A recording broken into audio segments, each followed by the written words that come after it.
My story begins on a autumnal day in Portland. I went out with my friend Madeline. She's a photographer and a model to shoot some pictures at the Pittock Mansion. We wore our best outfits. We were taking pictures. We were probably annoying everybody in there. And while we were taking pictures, a guy comes up to me and he says, "Hey, can you take my picture?"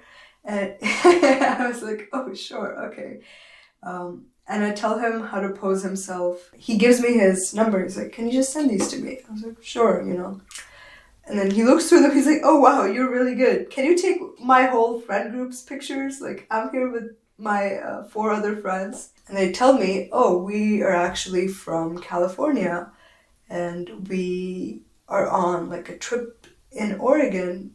And this is our last day today." And then we both went our separate ways, my group, their group.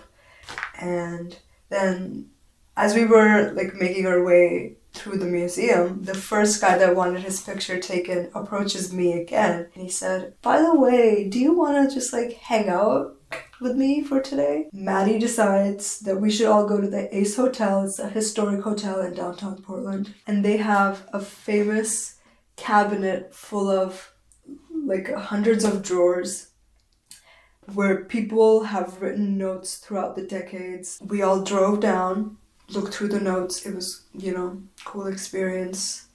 We found some notes from like 40, 50 years ago. The Ace Hotel is super old. We just wrote down a bunch of notes, put them back in the drawers. And my friend Maddie was like, I kind of need groceries. Like, I kind of want to go home. Then we go down to Safeway in Portland, go get groceries for Maddie. They pick up some snacks. And while all that is happening, there's a guy in the group who was the boyfriend of a girl in the group and the twin brother of another guy in the group.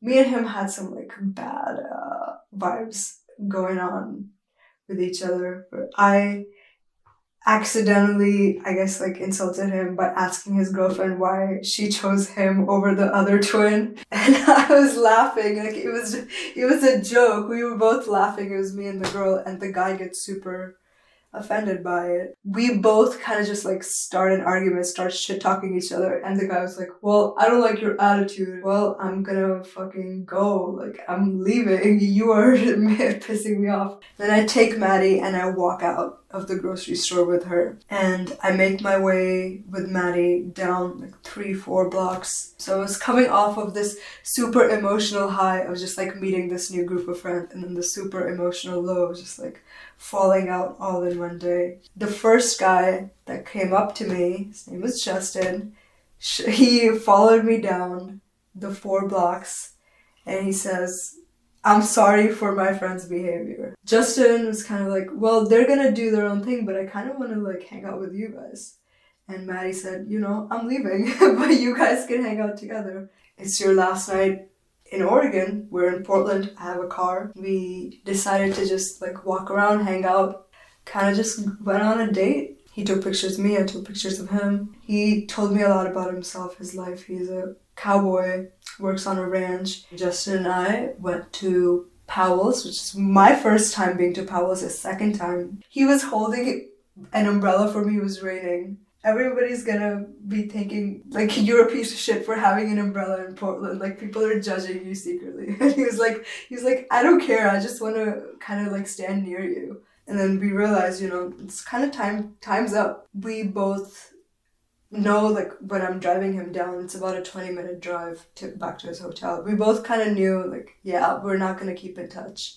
We both have each other's number, but let's just send each other one song that we want each other to just like remember us by, and nothing ever again after that.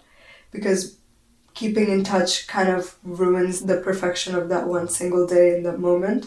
He kissed me, and that was, a special moment. Before he closed the door on my car, he said, "Until next time." Never saw him again, never spoke to him again.